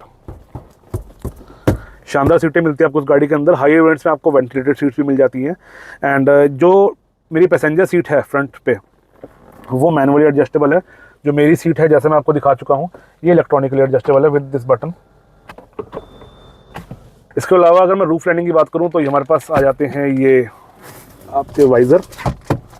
एंड दोनों वाइज़र के ऊपर मुझे मिरर मिल जाता है, लेकिन किसी भी वाइज़र में मिरर के साथ में लाइट नहीं है। देन सेंटर पे ये शानदार लेआउट लाइट्स का, तो ये है डोर के साथ में अगर आपको लाइट लगानी है, यानी ऐसे, ये है दोनों को एक साथ ऑन करने के लिए, और ये है इंडिविजुअल लाइट्स को ऑन करने के लिए। इसके अलावा ये मेरे को सनरूफ के 2 स्विच मिल जाते हैं, जिसकी हम बात करेंगे थोड़ी देर में। ये आपका आ जाता है IRVM, जो कि मैनुअल है, इलेक्ट्रॉनिक नहीं है इस गाड़ी के अंदर, पर पर्सनली मुझे कोई खास कंप्लेंट नहीं लगती इस चीज़ से। एंड ये पैसेंजर एयरबैग के बारे में आपको इन्फॉर्मेशन दिखाता रहेगा कि ऑन है या ऑफ है। तो 2 जो बटन यहाँ पे दे रखे हैं ना, सबसे अच्छी चीज़ मुझे क्या लगती है, जिन गाड़ियों में शीशे का और ये ब्लाइंड्स का बटन अलग रहता है ना भाई, आई लव दिस। तो अगर मैं सिर्फ इसको दबाता हूँ तो मेरी सनरूफ का ये जो ब्लाइंड्स है वो खुल जाएगा एंड शीशा मेरा बंद रहेगा। क्योंकि सबसे अनोइंग चीज़ मुझे लगती है कि मुझे ब्लाइंड्स खोलने होते हैं और मेरी सनरूफ खुलनी शुरू हो जाती है। अब अगर मैं इसको दबाऊंगा तो मेरी सनरूफ ओपन होगी। तो ये थी हमारी सनरूफ। ब्लाइंड्स को भी कर लेते हैं बंद। एंड एक बार के लिए ब्लाइंड्स की बात कर लेते हैं। तो ब्लाइंड्स अभी आपको दिख रहे होंगे, ये काफ़ी ज़्यादा लाइट शेड में है। एंड मैंने ना किसी वीडियो में देखा है, लोग कहते हैं ये ब्लाइंड्स ना ऑलमोस्ट मच्छरदानी के जैसा लगता है, क्योंकि ये देखो ना ऊपर से आपको धूप या इवन सूरज तक आपको दिखाई दे रहा है। But to be very honest, ये जो ब्लाइंड्स है ना इसके, ये बिल्कुल मच्छरदानी वाले नहीं है। यस, ये काफ़ी लाइट है, ये थोड़े से ज़्यादा मतलब हैवी हो सकते थे, लेकिन सबसे लाइट अभी भी ग्रैंड विटारा और हाईलाइटर का ही है। तो आपको जितनी गर्मी ग्रैंड विटारा और हाईलाइटर में लगने वाली है ना, उससे तो ये बेटर ही महसूस होने वाले हैं ओवर द टाइम। तो डैट्स योर सनरूफ। ओवरऑल एक बार डैशबोर्ड की बात कर लेते हैं दोबारा से। तो मैंने कहा था हल्का सा ना टिल्टेड है मेरी तरफ। कैसे? एक तो यस डेफिनेटली इसकी पोजीशन थोड़ी सी पता चलती है, लेकिन अगर आप और भी देखो तो ये जो लेआउट है, एक तरफ से ये स्ट्रेट है ऑलमोस्ट, लेकिन एक तरफ से थोड़ा सा ये बेंड हो रखा है, ये भी हल्का सा मेरी तरफ है। उसके अलावा ये जो आपको ये 2 पार्ट्स दिख रहे हैं ना जो नीचे आ रहे हैं, अगर मैं इस तरफ से देखूँ तो इट इज़ ऑल बंद है ना, स्ट्रेट है ये। इस तरफ से अगर मैं देखूँ तो यहाँ पे इन्होंने ये ग्रैब हैंडल सा बना रखा है, तो ये भी मेरी तरफ हो रखा है। इनफैक्ट ये अंदर है, ये बाहर की तरफ है, राइट। तो जो ओवरऑल लेआउट है वो मेरी तरफ इन्होंने टर्न कर रखा है। उसके अलावा जो ओवरऑल मटेरियल क्वालिटी है गाइस, काफ़ी ज़्यादा शानदार है। ये लुक एट दिस थिंग, ये सारा का सारा लेदर है, थिक लेदर, और ये सारा का सारा ना सॉफ्ट टच मटेरियल है। दिस ऑल, ये प्लास्टिक है बीच में मैट वाला, देन ये अगेन सॉफ्ट टच है, ये भी सॉफ्ट टच है, ये भी सॉफ्ट टच है, यहाँ से ये भी सॉफ्ट टच है, ठीक है। ये वाला पार्ट भी सारा का सारा सॉफ्ट टच है। तो ओवरऑल जो क्वालिटी है guys, this is also soft touch नीचे से, यहाँ से, ठीक है। तो ये जो ओवरऑल क्वालिटी है ना इस गाड़ी के अंदर, आपको इस सेगमेंट में ये क्वालिटी और किसी भी गाड़ी में नहीं मिलने वाली। ये प्रॉपर स्टेटमेंट है मेरा कि ये क्वालिटी आपको इस समय इस सेगमेंट में और कोई भी गाड़ी नहीं दे रही है। This is one of the biggest plus points of MG Astor, quality. And इसके अलावा जो गाड़ी की सेफ्टी आपको महसूस होती है, बिकॉज इस गाड़ी का जो प्लेटफॉर्म है वो ZS EV वाला है, जो कि अपने आप में आई थिंक 5 स्टार वाला प्लेटफॉर्म है। तो वो सेफ्टी भी आपको महसूस होती है time to time. And trust में, जब आप इस गाड़ी के अंदर बैठोगे ना, तो आपको अपनी कुशाक, अपनी क्रेटा, अपनी एलिवेट, कर्व, ग्रैंड विटारा को तो छोड़ दो, तो वैसे ऑलरेडी क्वालिटी में सबसे पीछे है। तो जो बाकी गाड़ियाँ है ना, वो आपको इससे इन्फीरियर महसूस होंगी। This is like a bold statement जो मैं आपको दे रहा हूँ इस समय, कि आपको ये गाड़ी बाकी सेगमेंट की हर गाड़ी के मुकाबले रिच महसूस होगी। Rich in terms of material choice and rich in terms of premiumness. बात कर लेते हैं गाड़ी के रेयर सीट्स की। एंड एक बार फ्रंट सीट के जैसे रेयर सीट के ओपनिंग एंगल की भी बात कर लेते हैं। तो ओपनिंग काफ़ी ज़्यादा अच्छी है। गाड़ी समय स्टार्ट है तो आपको उसकी आवाज़ आ रही होगी पेट्रोल की। काफ़ी रिफाइंड इंजन है गाड़ी का। एंड अंदर बैठने में आपको किसी भी तरह की दिक्कत महसूस नहीं होगी। So right now I am in. Door को कर लेते हैं बंद, शानदार थर्ड के साथ में, ज़बरदस्त गाइस। तो ये है कुछ मेरा पिछला व्यू। डैशबोर्ड भी यहाँ से दिखाई देता है, मस्त लगता है, एकदम कूल लगता है। तो ये सीट मेरी ड्राइविंग के हिसाब से एडजस्ट कर रखी है, वो ऑल द वे फ्रंट कर रखी है। This is the leg room I have. You can सी अच्छा खासा लेग रूम है मेरे पास समय, ठीक है। अगर मैं आगे करके बैठूँ, जैसे मर्जी बैठूँ, मतलब डिसेंट लेग रूम है मेरे पास, ठीक है। इसके अलावा अगर मैं सीट्स की बात करूँ तो जो बेंच है काफ़ी ज़्यादा अच्छी क्वालिटी का है, काफ़ी ज़्यादा प्लश है एक्चुअली। लॉन्गर जर्नीज़ के अंदर आपको इसके ऊपर मज़ा आने वाला है। लेकिन I personally feel like Thai support थोड़ी सी अच्छी हो सकती थी यहाँ से। थोड़ा सा अगर इसको उठा देते ना, बहुत स्लाइट सा, लाइक आधा सेंटीमीटर वाला भी, तो भी ये काफ़ी ज़्यादा अच्छा बन जाता। लेकिन अदरवाइज़ कोई ज़्यादा मेजर इशू नहीं है। बैक की अगर मैं बात करूँ तो बैक थोड़ी सी मुझे लगा कि थोड़ी सी वर्टिकल है, थोड़ा सा एंगल और ज़्यादा मतलब रिलैक्स हो सकता था। Other than that no major issues. And जो बोस्टिंग वगैरह है, सीट की जो कुशनिंग है, वो काफ़ी ज़्यादा आपको अच्छी तरीके से पकड़ के रखती है। 3 आपको हेडरेस्ट मिल जाते हैं, Tom, Dick and Harry. And ये है आपका आर्मरेस्ट। क्या बात है, कितने समय के बाद हमने ऐसी कोई चीज़ देखी है। इसके अंदर किसी ने पॉपकॉर्न भी रखे हुए हैं, कोई पॉपकॉर्न खा के चला गया इसके अंदर, तो हमारे लिए उसने नहीं बचाया, इसलिए इसके हम नंबर काटेंगे। बट ओवरऑल जो आर्मरेस्ट की क्वालिटी है, मतलब this is the best armrest in the segment again, खासकर वो ढक्कन की वजह से। चलिए, इसके अलावा आप देख पा रहे होंगे सीट बेल्ट्स मैंने लगा के रखी हुई हैं, बिकॉज इस गाड़ी के अंदर रेयर सीट बेल्ट का भी आपको अलर्ट मिलता है, लेकिन कोई सेंसर पीछे नहीं मिलता। तो अगर आप इसको बिना कनेक्ट करे चलाओगे ना, तो ये गाड़ी बार बार अलर्ट देती रहती है आपको, इसलिए आपको इनको लगा के रखना पड़ता है। लेकिन मैं हमेशा रेकमेंड करूँगा कि अगर आप पिछली सीट के ऊपर बैठे हो ना, गाड़ी कोई भी हो, सीट बेल्ट अगर आपके पास है, आप उसको लगा के रखो। फुटवेल की बात कर लेते हैं, तो पैर रखने के लिए आपको अच्छी खासी जगह मिल जाती है। एंड सेंटर में आपको हम्प मिलता है। हम्प थोड़ा सा बड़ा है, थोड़ा ऊंचा है, लेकिन हम्प के अगर आप ऊपर भी देखो ना, तो भी अच्छी खासी जगह है, मतलब यहाँ पैर रखने के लिए आपको इनफ जगह मिल जाती है। एंड सेंटर में जो बंदा बैठेगा उसको आपको इनफ जगह हो जाएगी, मैनेज हो जाएगा वो चीज़। हालांकि जो सीट की विड्थ है ना, वो काफ़ी ज़्यादा नहीं है, तो ऐसे के अंदर मेरे जैसे 3 लोग थोड़े से यहाँ मुश्किल से आएंगे। हाँ, अगर मेरे से पतले 3 लोग बैठे हैं तो वो यहाँ पे आराम से आ जाएंगे। एंड आई विल पर्सनली से कि इस गाड़ी को आप अगर 4 सीटर मान के चलोगे तो आप बहुत कंफर्टेबल रहोगे। अगर आप इसको ओकेजनली 5 सीटर की तरह यूज़ कर रहे हो, डैट इज़ गुड। अगर आप इसको हमेशा 5 सीटर की तरह यूज़ कर रहे हो, तो शायद आपको ये गाड़ी कभी कभी थोड़ा सा छोटी महसूस होगी। एंड एक बार पीछे कंफर्ट की बात कर लेते हैं, तो ये है मेरा हेडरूम। एंड अगर मेरी पकड़ी ऊपर टच नहीं हो रही तो मेरे लिए हेडरूम ये इनफ है। I am 5'10" and that's everything guys. इसके अलावा अगर मैं रेगुलर क्रीचर कंफर्ट की बात करूँ तो पीछे मुझे 2 AC वेंट्स मिल जाते हैं, यहाँ पर मुझे 2 USB स्लॉट्स मिल जाते हैं। एंड देन यहाँ पर मुझे थोड़ा सामान रखने की जगह मिलती है, जहाँ पर मेरा हैंडल है, प्लस नीचे मुझे एक बॉटल होल्डर मिल जाता है। That is everything. पीछे की जो लाइट है वो हैंडल के अंदर दे रखी है। Oh wow, white and soft close. ये मीडियम से है, मतलब जो फोक्सवैगन वाले हैंडल हैं वो इससे ज़्यादा चीप महसूस होते हैं। एंड जो टाटा के हैंडल है वो काफ़ी ज़्यादा अच्छे महसूस होते हैं। ये बीच में है, लेकिन ये थोड़े से और बेटर हो सकते थे, मतलब कोई ज़रूरत नहीं थी। जहाँ MG ने सब कुछ इतना अच्छा दिया है ना, तो ये भी कोई बड़ी बात नहीं थी इनके लिए। एंड इवन पीछे बैठ के भी ना जो सीट की क्वालिटी है, यानी ये जो चीज़ है, जब आप इसके ऊपर हाथ लगाते हो ना, it everything feels super nice. And this is the pocket for you guys. पीछे आपको पार्सल शेल्फ मिल जाती है छोटा मोटा सामान रखने के लिए, बट दैट्स ऑल।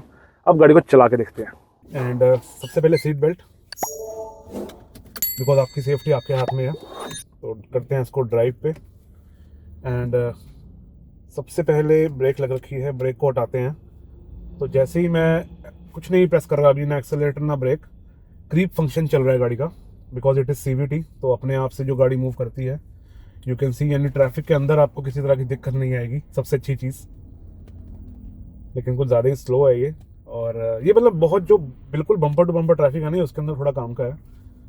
बट 5 की स्पीड पे अभी हम जा रहे हैं, तो करते हैं थोड़ा शुरू, लेके निकलते हैं इसको। लॉक हो गई गाड़ी अपने आप।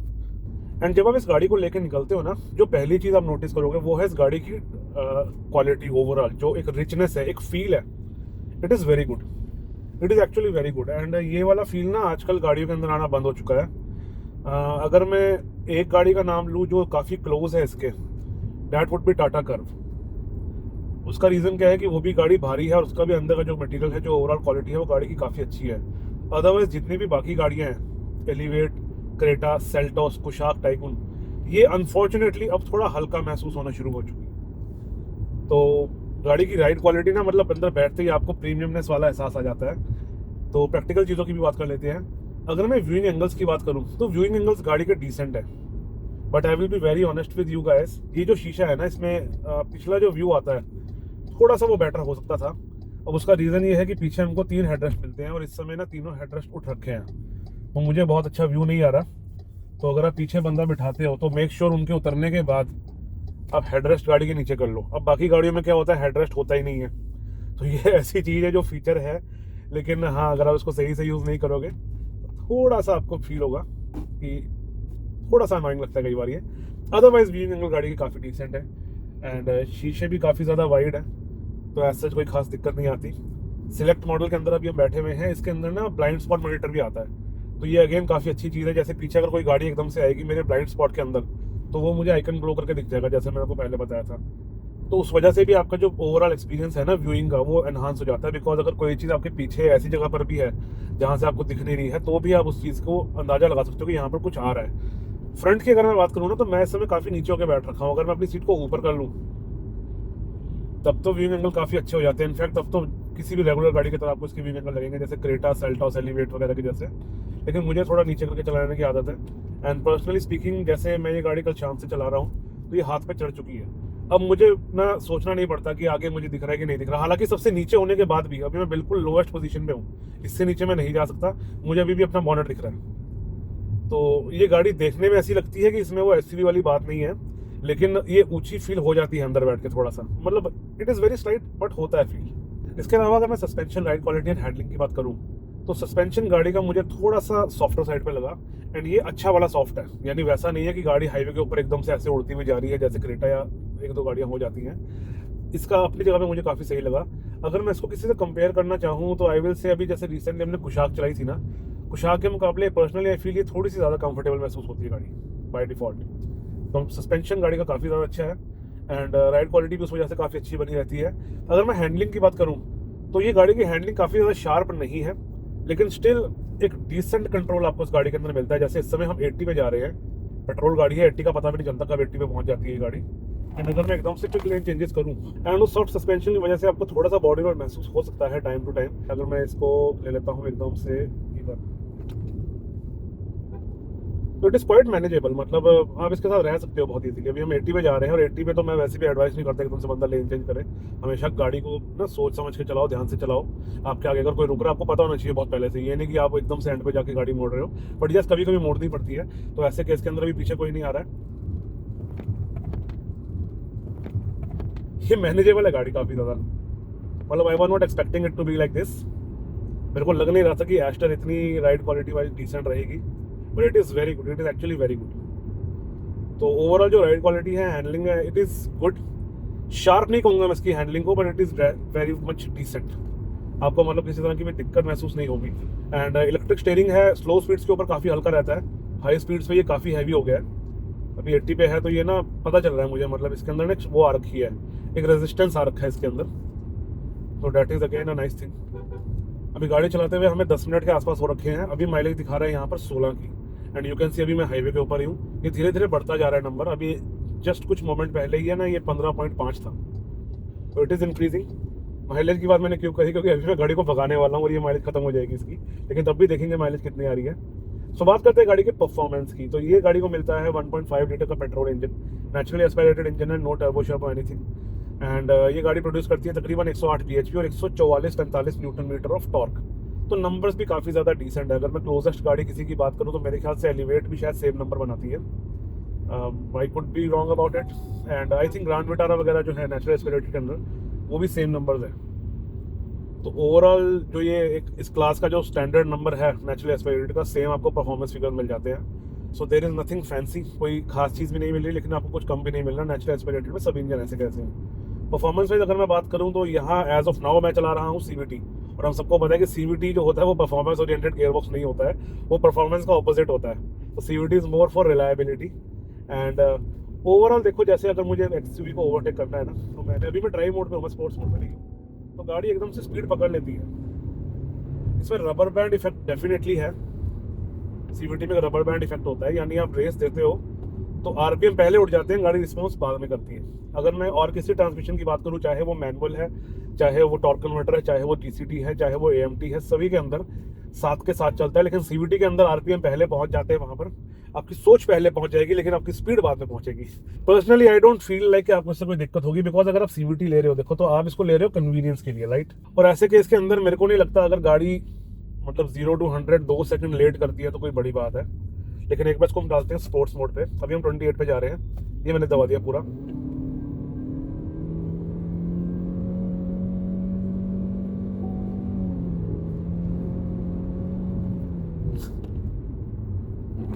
ओ भाई, चारों डिस्क मिलते हैं इस गाड़ी को।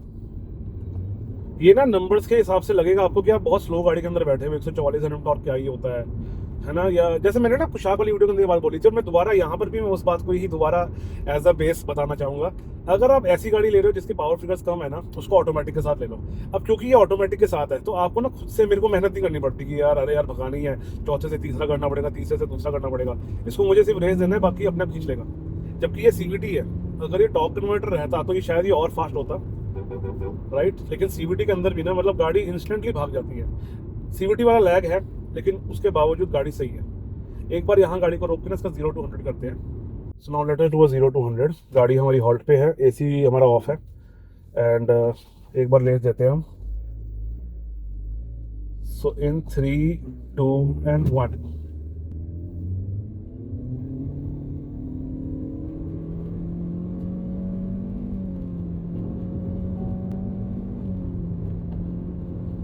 एंड नाउ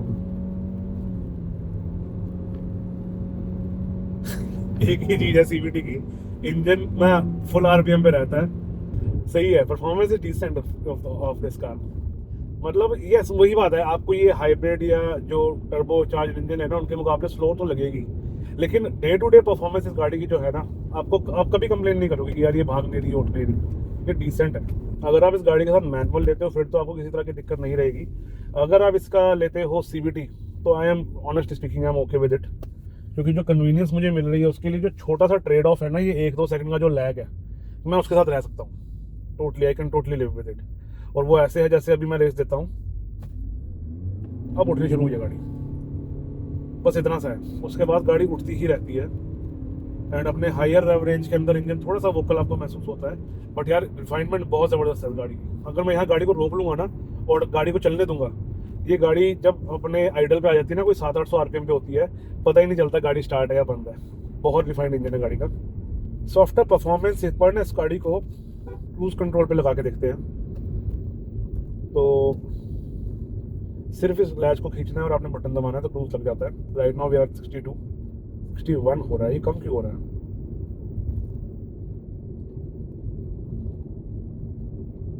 ओके, इसको मैंने 60 में सेट किया है, देखते हैं क्या करता है। बाय द वे मैं एम्प्टी हाईवे के ऊपर हूँ, मतलब यहाँ ज़्यादा गाड़ियाँ नहीं है, आप देख ही सकते हो। राइट, ठीक है, तो ये अराउंड 60 मेंटेन करने की कोशिश कर रहा है, तो इसको हम ठीक है। ये जब ज़्यादा स्टॉक रहेंगे तो ऐसी गलती हो सकती है इंसान से कि क्रूज करने की जगह मैंने इंडिकेटर दे दिया। मेरे को लगता है ये क्रूज वाली चीज़ ना इनको यहाँ कहीं पे दे देनी चाहिए, मतलब ये ज़्यादा ही हिडन अवे है। एंड आई फील लाइक थोड़ा सा ये प्रैक्टिकल हो जाता अगर ये ज़्यादा एक्सेसिबल, ईजीली एक्सेसिबल होता। बट अदर देन डैट ठीक है, क्रूज को आपने कौन सा बार बार छेड़ना होता है। जब ब्रेक दबानी होती है, एक मिनट हल्की सी ब्रेक दबाते हैं तो क्रूज मेरा बंद हो गया, जैसे ही मैंने वापस खींचा तो क्रूज मेरा दोबारा एक्टिवेट हो गया। ठीक है, मतलब ये आदत पड़ जाएगी धीरे धीरे चीज़ की, not much of a deal. बात करते हैं कंक्लूजन के बारे में, क्यों ये गाड़ी बिकती नहीं है। अगर ये गाड़ी में सब कुछ डिसेंट है, जैसे जब से मैं इसको चला रहा हूँ, गाड़ी की राइड भी अच्छी है, गाड़ी की हैंडलिंग भी डिसेंट है, गाड़ी की परफॉर्मेंस भी ओके है, मतलब मेरे को कोई दिक्कत नहीं लगती। एक आम बंदे के लिए this is more than enough performance. उसके अलावा गाड़ी में चारों डिस्क ब्रेक्स भी हैं, ठीक है, गाड़ी की ओवरऑल क्वालिटी भी अच्छी है, तो गाड़ी बिकती क्यों नहीं है। हमारे देश के अंदर ना भेड़ चाल बहुत एक चीज़ है। सॉरी, इंडिकेटर दे दिया मैंने, मुझे क्रूज दबाना था। ये मेरे साथ अब तीसरी बार हो चुका है कि मैं क्रूज को सेट करने जाता हूँ, इंडिकेटर दबा देता हूँ। हमारे देश में ना भेड़ चाल बहुत सही चीज़ है। हमारे देश में क्या होता है, उस बंदे ने ऊंची गाड़ी ली तो मैं भी लूंगा। ऊंची गाड़ी का कोई लॉजिक नहीं है हमारे देश के लोगों के पास। क्यों लेनी है पता नहीं, बस लेनी है। क्यों लेनी है, मेरे को पसंद है। अच्छा, जहाँ पर हमारे देश के लोग जस्टिफाई नहीं कर पाते ना, वो कहते हैं भाई मेरी चॉइस है। ये चॉइस क्यों है? बस है तो है। जब जो चीज़ जस्टिफाई नहीं हो रही ना, वो मैंने करनी है, ठीक है। तो हमारे देश में ट्रेंड चल पड़ा है ये जो कॉम्पैक्ट एसयूवीज वाला ना, फेक एसयूवीज वाला, उस वजह से ये गाड़ी बेचारी रगड़ी जा रही है। Otherwise Japanese, German, Korean, Indian इस समय मार्केट की और कोई भी गाड़ी इस गाड़ी से अच्छी क्वालिटी नहीं प्रोवाइड कर रही है। आप ये लिख के ले लो। ये मैं सिलेक्ट मॉडल के अंदर बैठा हूँ, ये टॉप मॉडल भी नहीं है, लेकिन इनके ना स्टार्टिंग से ही आपको सारा अच्छा मटेरियल मिलना शुरू हो जाता है। सिलेक्ट इनका बीच वाला मॉडल है। एंड जो क्वालिटी इस समय इस गाड़ी के अंदर है ना, मेरे सामने है, जो स्टीयरिंग की क्वालिटी है, जो इसकी क्वालिटी है, जो डोर्स की क्वालिटी है, जो यहाँ भी जो सॉफ्ट टच मटेरियल है, ये जो कंसोल की जो क्वालिटी है, एवरी सिंगल थिंग ये कंपटीशन से बेटर है। लेकिन हमारे देश में लोगों को चाहिए मेरी गाड़ी ना ऊंची होनी चाहिए, पता नहीं क्या ऊंचे होकर पता नहीं क्या हो जाता है। मतलब बेवकूफ़ लोग हैं हमारे देश में। फिर ना ये बाद में, पहले तो ऐसी गाड़ी लेंगे नहीं, बाद में पता क्या बोलेंगे, अब ना पहले जैसी गाड़ियाँ नहीं आती, अब तो गाड़ियाँ ऐसे हो गई हैं, वैसे हो गई है। अगर मुझे इस गाड़ी को किसी ऑथेंटिक गाड़ी से कंपेयर करना हो ना, मतलब ये कैसी लगती है मुझे पर्सनली, मुझे लगती है एस क्रॉस की जैसी। एस क्रॉस भी अपने मतलब कह लो क्लास के हिसाब से ना ऊंची महसूस नहीं होती थी। एस क्रॉस के बाद जब क्रेटा आई ना, तो क्रेटा लोगों को ऊंची महसूस होनी शुरू हो गई। एक्चुअली वो सेगमेंट को बहुत ज़्यादा बूस्ट मिला था डस्टर के थ्रू। तो डस्टर, क्रेटा, इनकी वजह से ऊंची गाड़ियों का ट्रेंड चल पड़ा। फिर मारुति को पता था हमारी बड़ी गाड़ी तो बिक नहीं रही उस टाइम पर, तो इन्होंने ब्रेजा बनाई। ब्रेजा बहुत ज़्यादा बिकी, क्यों? क्योंकि ऊंची गाड़ी है। ब्रेजा है क्या? It is Baleno and Swift थोड़ी सी बड़ी। लेकिन ऊंची है तो बिक रही है, ज़्यादा बिक रही है, लोगों को पसंद आ रही है। तो हमारे देश में ना लॉजिक नहीं है किसी भी चीज़ का, सिर्फ एक ही चीज़ है कि भाई गाड़ी ऊंची होनी चाहिए। एंड इसी वजह से ना इस गाड़ी को लिटरली लोग काउंट तक ही नहीं करते अपने किसी मतलब डिसीजन के अंदर ना। कोई अगर फाइनल कर रहा होगा ना मुझे एक रिलायबल गाड़ी लेनी है तो they will talk about Honda ले लेते हैं या सुजुकी ले लेते हैं। मुझे पावरफुल गाड़ी लेनी है तो they will talk about Kushaq ले लेते हैं या टाइगन ले लेते हैं, मतलब चलाने के लिए जो फन गाड़ी है। मुझे फीचर वाली गाड़ी चाहिए तो सेल्टॉस या क्रेटा ले लेते हैं, ठीक है। मुझे एकदम ही बिल्कुल ही गधों की तरह ऊंची गाड़ी चाहिए तो थार रॉक्स ले लेते हैं। तो इस गाड़ी का तो नाम ही नहीं आता। That is the problem with Astor. Astor बिकती क्यों नहीं है? अगर आप ये सोच के लो ना कि मुझे बस एक शानदार गाड़ी चाहिए, शानदार, शानदार का मतलब समझते हो आप? क्लास है इस गाड़ी की। इस गाड़ी वाली क्लास किसी गाड़ी के अंदर नहीं है, इस सेगमेंट के अंदर किसी में भी नहीं है। तो आई पर्सनली फील लाइक इस प्राइस पॉइंट के ऊपर ना जो ये गाड़ी आपको ऑफर कर रही है और कोई गाड़ी ऑफर नहीं कर रही। इसके अलावा अगर मैं प्रैक्टिकली बात करूँ किनको ये गाड़ी में भी अवॉइड करनी चाहिए, तो जिन लोगों को हमेशा एज अ 5 सीटर गाड़ी को यूज़ करना है ना, अनफॉर्चुनेटली ये गाड़ी उनके लिए नहीं है। बिकॉज थोड़ा सा ये गाड़ी क्लास के मुकाबले, अपने कंपटीशन के मुकाबले थोड़ा सा क्रैम्प्ड महसूस होती है। This is a fact. अगर आप इसको 4 सीटर समझ के लोगे, या आपको पता है मैक्सिमम टाइम आपने सिर्फ 4 बंदों को ही बिठाना है, ठीक है, 5 लोग कभी कभी बैठेंगे, तो ये गाड़ी बहुत शानदार है। अगर आपको हमेशा 5 सीटर की तरह ही देखना है अपनी गाड़ी को, तो आप कंपटीशन में बाकी गाड़ियों की तरफ देख लो। वो गाड़ियाँ बहुत ज़्यादा कंफर्टेबल नहीं है इसके मुकाबले, बस थोड़ा सा 19-21 का फर्क है कि यस वो गाड़ी 21 है, ये गाड़ी 19 है। That is the second thing. और तीसरी चीज़ आ जाती है यहाँ पर ब्रांड की, कि कुछ लोग अभी भी MG ब्रांड के ऊपर भरोसा नहीं करते। बट आई पर्सनली फील है कि MG अपनी रेपुटेशन पे काम करता जा रहा है। एंड अगर आपको इसकी रिलायबिलिटी के ऊपर डाउट होता है तो आपके पास सर्विस पैक्स काफ़ी ज़्यादा अच्छे हैं, तो आप 3 साल या 5 साल का सर्विस पैक वगैरह ले सकते हो। वैसे पर्सनली जितना इंजन इसका रिफाइंड है ना, जैसे इंजन की जो आवाज़ है, मतलब बिल्कुल फील ही नहीं होता इंजन चलते हुए इसका। तो ऐसे केस में I personally do not feel like कि आपको कभी भी इस गाड़ी के अंदर दिक्कत आएगी किसी भी तरह की। बिकॉज इंजन जितना ज़्यादा रिफाइंड रहता है ना, उतना इंजन कहीं ना कहीं रिलायबल भी रहता है। That is a fact. तो I personally don't feel like इसमें कोई दिक्कत आएगी। हाँ, अगर आप सिलेक्ट वेरिएंट लेते हो तो आपको सिर्फ उतने इलेक्ट्रॉनिक्स मिलते हैं जो काम के हैं। इसमें कोई ADAS नहीं है, कोई मतलब फालतू की चीज़ नहीं है कि मुझे जो बार बार बंद करनी पड़े। इसमें सिर्फ एक 360 कैमरा है, एंड वो कहीं मैं टाइट जगह के ऊपर जाता हूँ वो ऑटोमेटिकली एक्टिवेट हो जाता है। तो आई पर्सनली फील है कि ये जो वेरिएंट मैं चला रहा हूँ ना इस समय, ये काफ़ी ज़्यादा VFM वेरिएंट है। एंड अगर इस पर्टिकुलर वेरिएंट की बात कर लूँ मैं, Astor select CVT, I think ये मॉडल आपको ना 16.5 के आसपास मिल जाएगा ऑन रोड। 16.5 के अंदर आपको इससे अच्छी डील नहीं मिलेगी in terms of features, in terms of comfort, in terms of quality, in terms of safety as well. ये गाड़ी MG ने भेजी तो नहीं है कभी टेस्ट होने के लिए, लेकिन इसका जो प्लेटफॉर्म है जिसके ऊपर ZS EV बन रखी है, आई थिंक वो 5 स्टार प्लेटफॉर्म है। तो उस वजह से मैं कहूँगा ये गाड़ी भी अच्छी खासी सेफ होनी चाहिए। एंड इनफैक्ट जब आप इस गाड़ी के अंदर बैठते हो ना, आपको लिटरली एहसास हो जाता है कि भाई ये गाड़ी सॉलिड तो है, चंपू गाड़ी नहीं है, ये अच्छी खासी गाड़ी है ये। और इसका जो आइसोलेशन वगैरह है ना, वो भी ऑनेस्टली स्पीकिंग आपको जर्मन गाड़ियों के मुकाबले बेटर महसूस होने वाला है। Try it. ये गाड़ी ना आप खरीदो मत, मैं आपसे ये कहूँगा नहीं कि आप इस गाड़ी को कंसिडर करो, मत खरीदो इस गाड़ी को। इस गाड़ी को चला के ज़रूर देखो। आप एक बार इस गाड़ी को चलाने जाओगे ना, जब आप एक बार इस गाड़ी के अंदर बैठोगे ना, एक पैराडाइम शिफ्ट हो जाएगा आपका। बिकॉज इस समय जैसे मैंने पहले भी बताया कि कंपटीशन में और कोई भी गाड़ी ना ऐसी क्वालिटी आपको दे ही नहीं रही है। इसकी क्वालिटी ही मार जाएगी आपको। फीचर वीचर तो सारे छोड़ ही दो आप इसकी क्वालिटी के बारे, जब आप इसकी क्वालिटी पे ध्यान दोगे ना, आप तो वहीं पे ही ढेर हो जाओगे। लिटरली बता रहा हूँ, इस समय ये वाली क्वालिटी सेगमेंट पर कोई गाड़ी नहीं दे रही है। सेल्टॉस का टॉप मॉडल इसके क्लोज हो सकता है, I do not feel like वो इससे बेटर है। It is good, this is excellent, this is the benchmark to beat. I hope आपको आज का वीडियो थोड़ा सा एनलाइटनिंग लगा कि Astor is actually a very much underrated गाड़ी। पता नहीं लोग उसको कंसिडर क्यों नहीं कर रहे हैं। मेरे को तो कोई लॉजिक भी नहीं मिल रहा है ना। पैसा तुम्हारा बच रहा है, क्वालिटी तुम्हें अच्छी मिल रही है, गाड़ी की सेफ्टी अच्छी है और पावर भी डिसेंट है, तो चाहिए क्या तुम्हें? मुझे समझ नहीं आ रही। तो लोग भी हमारे देश के ना विचित्र हैं। तो इस वीडियो को यहीं पे ख़त्म करते हैं। आई होप आपको आज का वीडियो अच्छा लगा। इस गाड़ी को मत लो, टेस्ट ड्राइव जरूर करके आओ। एंड इसी के साथ बाय बाय करते हैं, मुलाकात करेंगे किसी अगले वीडियो के अंदर। तब तक के लिए keep liking, sharing, subscribing and supporting. Bye bye.